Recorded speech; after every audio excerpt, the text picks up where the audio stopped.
तर बरेच दिवसांपासून कोणती व्हिडिओ येत नव्हती, तर तुम्हाला आवाजावरून माझ्या समजतच असेल की तब्येत ठीक नाही आहे. तर थोडीशी तब्येत खराब झाली होती, त्यामुळे अभ्यास बाकीचे व्हिडिओज वगैरे मी एवढं कॉन्स्टंटली करत नव्हते.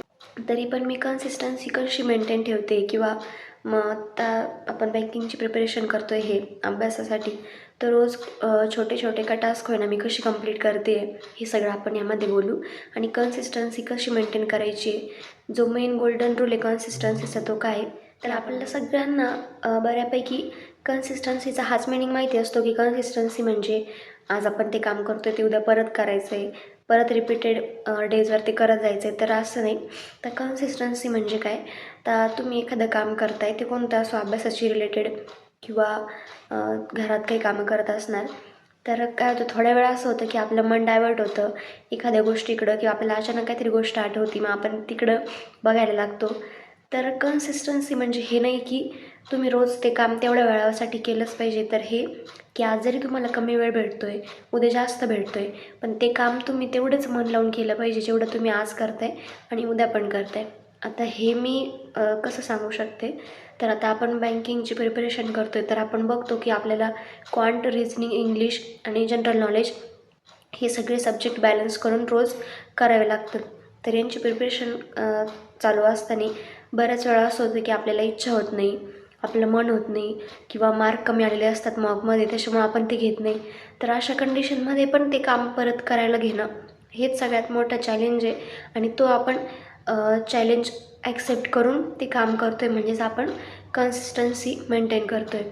तर आता काय झालं, 3-4 दिवसापासून सर्दी वगैरेने तब्येत खराब होती. तर मग कॉन्स्टंटली लेक्चर बघत बसणं किंवा मॉकमध्ये पण काय झालं की मला उठावं लागायचं किंवा मग अचानक खोकला यायचा. मग त्यामुळं मॉकला पण द्यायला मला जमत नव्हतं. तर मग मी काय केलं, 1 तास जर 3-4 तासांची क्वांटची मॅरेथॉन आहे, तर मी ते 1 तास बघायचे मेन्सची. रिजनिंगचं पण तसंच 1 तासांची बघायचे, पझलची प्रॅक्टिस करायचे. आणि इंग्लिशला मी परफेक्शन किंवा एडिटोरियल सगळं यूट्यूबवरचं आहे ते बघायचे. आणि मॉक तर मी सध्या मग सेक्शनलच द्यायची, जी 20 मिनिटांची लगेच कंप्लीट होती प्रिलियम्सची. कारण फुल लेंथ द्यायला गेलं तर तेवढं सिटिंग सध्या होत नाही आहे आजारी असल्यामुळं. आता थोडीशी रिकवर होती आहे. तर मग हेच की जरी याच्या अगोदर मी 7 ते 8 तास करत असेन किंवा 6 ते 7 तास करत असेन, आज भले मी 5 तास नको करून देऊ, पण ते 2 ते 3 तास जरी मी केलं तरी ते व्यवस्थित केलं, यालाच कन्सिस्टन्सी म्हणता येईल. की मग जेव्हा तुम्ही तुमची तब्येत ठीक होईल किंवा जेव्हा तुम्ही ते काम परत करायला घेणार आहे, तेव्हा असं नाही वाटणार की 2 ते 3 दिवस आपण पूर्णच गॅप घेतला आणि मग परत आपल्याला तिथून सुरुवात करावं लागेल जिथं आपण सोडलं होतं. तर मग आपलं काममध्येच ब्रेक होणार आहे आणि आपला कॉन्फिडन्स लेवल पण अजून खाली येईल की आपल्याला रिग्रेट होईल. तर मग 2 पेन जास्त महत्त्वाचे असतात कन्सिस्टन्सीमध्ये. ते 2 पेन असे असतात की एक तर पेन ऑफ डिसिप्लिन किंवा पेन ऑफ रिग्रेट. तर पेन ऑफ डिसिप्लिन म्हणजे आपण कोणती गोष्ट करायला घेतली आहे, त्यावेळी आपल्याला काहीतरी अचानक ही गोष्ट आठवते किंवा आपण मोबाईल मध्ये स्क्रोलिंग करतो किंवा टी व्ही बघतो किंवा अचानक काही काम सुचतं, तर ते काम करायला घेतलं ही डिस्ट्रॅक्शन नाही आहे. ते काम करायला घेतल्यावर तिथंच तुम्ही अडकले, 1-2 तास घातले, तर ती डिस्ट्रॅक्शन म्हणू शकता.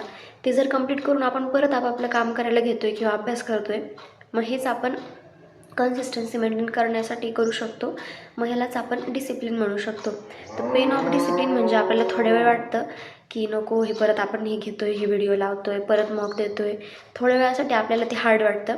पण तेवढं जो 1 मिनिटचा माइंडसेट तो जर आपण बदलवला, तर पेन ऑफ रिग्रेट आहे ते आपल्याला करावं लागणार नाही. पेन ऑफ रिग्रेट म्हणजे काय, तर आपण ते काम न केल्यामुळं ते टास्क इनकम्प्लीट राहतं आणि मग नंतर जेव्हा पूर्ण दिवस संपायची वेळ येते, तेव्हा आपल्या लक्षात येतं की छोट्या छोट्या गोष्टींमध्ये आपण टाईमपास केला किंवा आपण मन डायवर्ट झालं म्हणून ते केलं. जेव्हा आपल्याला रिग्रेट येतो तेव्हा आपल्या हातात कोणतीच वेळ राहिलेली नसती आणि आपण त्यावर काहीच करू शकत नाही. फक्त आपण ओव्हर थिंकिंग करत जातो आणि याने अजून आपण डिस्ट्रॅक्शन आणि कन्सिस्टन्सी ब्रेक करण्याच्या पाथवर जातो. त्यापेक्षा पेन ऑफ डिसिप्लिन जर 2 मिनिटसाठी 1 मिनिटसाठी फक्त माइंडला तेवढं सांगितलं की नाही, पहिले मी 10 मिनिट करायला घेतो, मग हळूहळू ते टाईम इन्क्रीज करत जायचं. असं करत करतच ते डिस्ट्रॅक्शन तुमचं बाजूला होणार आहे. आणि डिस्ट्रॅक्ट राहणं म्हणजे असं नाही की थोड्या वेळ काही समजा आता मम्मीने काम सांगितलं किंवा महत्त्वाचं काहीतरी किंवा अर्जंट काहीतरी कोणाचं कॉल आला आहे, तर मग तुम्ही अर्धा ते 1 तास तिकडंच घालवला, याला डिस्ट्रॅक्शन म्हणता येईल. पण ते 5 ते 10 मिनिटमध्ये ते काम संपवून जर तुम्ही परत तुमचं काम करायला घेताय, तर म्हणजे तुम्ही कन्सिस्टंट आहात आणि तुम्ही डिस्ट्रॅक्शन अशीच ओव्हरकम करू. जे 4 ते 5 दिवसमध्ये मी पण आजारी होते, तर मग मी असा पण विचार करू शकत होते की ठीक आहे, मी आधी बरं झाल्यावर बघू, तेवढं चांगलं नाही वाटत आहे.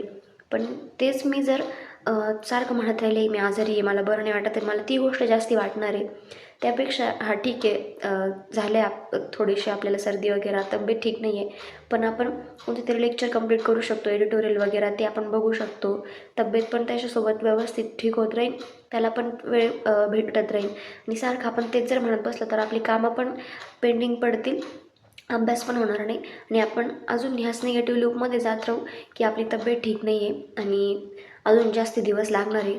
तर मग असं न करता हा माइंडसेट घ्यायचा की ठीक आहे, जरी 4 तास होत नाही आहे, 1 तास जरी झालं तरी मी ते काम घेईन आणि कंप्लीट कर. वेळ होतं काय, काहीतरी महत्त्वाचं काम येतं एखाद्या दिवशी किंवा आपला अभ्यास तेवढा पूर्ण नाही होत किंवा कोणतं तरी फंक्शन असतं, आपल्याला बाहेर जावं लागतं. जरी तो दिवस तुमचा बाहेर जाणार असला तरी तुम्ही मग आवरण्याच्या अगोदर सकाळी उठून काहीतरी जे महत्त्वाचं टास्क आहे किंवा थोडीशी प्रॅक्टिस वगैरे आहे कॉन्टची ती करू सेक्शनल क्विजची थोड्या वेळाची असेल ती तुम्ही देऊ शकता. किंवा आल्यावर जर तुम्हाला खूपच थकल्यासारखं वाटत असेल तर तुम्ही एडिटोरियल किंवा व्होकॅब रिव्हिजन असं करू शकता. त्याने काय होईल की लूप ब्रेक होणार नाही आणि लूप ब्रेक जर नाही झाली तर तुम्हाला कॉन्फिडन्स पण राहील की आपण काहीतरी केलं पण होतं आणि नेक्स्ट डे आपण परत रिस्टार्ट करू शकतो फ्रेश माइंडनं, गिल्टी माइंडनं नाही की मी पूर्ण दिवस व्हायला घातलं आहे आणि मी काहीच केलं नव्हतं. तर थोडं जरी तुम्ही काही केलं तर तुम्हाला एक पुश मिळत राहील आणि ते सगळ्यात महत्त्वाचं आहे. आणि तो दिवस जर तुम्ही तसा सोडून दिला, भले तुम्हाला अर्धा ते 1 तास मिळत असेल तरी पण तुम्ही तो वाया घातला तर मग त्याचा उपयोग होणार नाही. तुम्ही 1 ते 2 दिवस अजून मागे येतात आणि ह्या सगळ्या गोष्टींमुळेच जे आपण बघतो टॉपर्सचे इंटरव्ह्यू असतात, SBI PO जे IBPS PO क्रॅक करतात, ते हेच सांगतात की कन्सिस्टन्सी म्हणजे रोज सलग 8 तास अभ्यास केला असं नाही, तर ज्यावेळी 5 ते 6 तास जरी त्यांना अभ्यास करावा लागला तरी तो त्यांनी कंप्लीट केला आहे, कुठं बाहेर जावं लागलं पण तो असाच केला आहे आणि अशाच मेंटल कंडिशन आणि तेवढाच फोकस ठेवून केला आहे जेवढा ते 8 तासांचं रोज करायचे. तर मग भले 1 तास का होईना तुम्ही तो रोज करायचा आहे आणि कन्सिस्टन्सी तेव्हाच तुमची मेंटेन होणार आहे जेव्हा तुमचा माइंडसेट पण पॉझिटिव्ह राहील. मेंटल कंडिशन ही सगळ्यात महत्त्वाची असते कोणती पण एक्झाम घेतली तर. बाकी फंडामेंटल सिलॅबस हे सगळं तर चालूच राहणार आहे आणि प्रॅक्टिस सगळ्यात जास्त महत्त्वाची. आणि यामध्ये अजून एक पॉईंट ॲड करायचा होता मला, ते म्हणजे असं की मी आता मेन्सची प्रॅक्टिस करते, तर बरेच दिवस झाले, 15 दिवस झाले, 20 दिवस झाले मेन्सचे लेक्चर करत होते. तर मी आशिष अरोरा सरांची व्हिडिओ बघते. स्टार्टिंगला असं झालं की मला ते क्वेश्चन काहीच समजत नाही आहे, क्वेश्चन फ्रेमिंग सर कसे कंडिशन घेत आहे, नंतर ते रेशो वगैरे काढून कशी व्हॅल्यू पुट करताय. पण मी कंटिन्यू बघत गेले, रोज बघत गेले. आता 15 ते 20 दिवस होत आलेत आणि आता मेन्सचे क्वेश्चन भले मला पूर्ण ॲन्सर नाही काढता येते पण लास्ट स्टेपपर्यंत मी जाते. मी पण तेवढे स्टेप घेते जेवढ्या सरांनी घेत. तुम्ही जेव्हा ते माइंड स्टेबल ठेवून करत जाणार आहे त्यानंतर तुम्हाला आउटपुट दिसायला लागेल. कारण कोणत्या पण एक्झामचं असं होतं की आपल्याला आउटपुट खूप उशिरा दिसतं आणि आपल्याला वाटतं की इनपुट आत्ता दिलं आहे, मग लगेच का होत नाही आहे, मग आपण ते सोडून देतो. तर तसं न करता कंटिन्यू करत राहायचं आहे. असं करत करत गेल्यानंतरच तुम्हाला याचा ग्राफ असा असतो ना की लगेच तो वरती नाही जात, आपल्याला थोडा अगोदर तो कॉन्स्टंट राहतो आणि मग नंतर एका पॉईंटला आल्यावर तेवढे क्वेश्चन आपण सॉल्व केल्यावरच आपल्याला प्रोग्रेस दिसायला लागते. तर त्यामुळं कन्सिस्टन्सी ब्रेक न करता आणि पेशन्स ठेवून प्रॅक्टिस करत राहा, मॉक पण देत राहा आणि सिलेबस कंप्लीट करत राहा. तर आय होप की तुम्हाला ही थोडीशी छोट्या वेळाची व्हिडिओ काही ना पण ती इन्फॉर्मेटिव्ह वाटली असेल किंवा तुमच्या प्रिपरेशनमध्ये काहीतरी बूस्ट येईल किंवा तुम्हाला हेल्प होईल अशी वाटली असेल तर मला नक्की कळवा आणि डू युअर बेस्ट. आणि मी एक लाईन पण ऐकली होती सकाळी कुठेतरी की जी गोष्ट तुम्हाला एकदम आवडत नाही, आता समजा अभ्यासाला आपल्याला वाटते मॉक द्यायची नाही, तीच गोष्ट आपल्याला करायची आणि ती अशी करायची की त्यामध्ये आपण एकदम परफेक्ट आहे. असं करत करत राहिल्यावरच आपल्याला प्रोग्रेस दिसून येणार आहे. तर व्हिडिओ बघण्यासाठी खूप खूप धन्यवाद. बाय.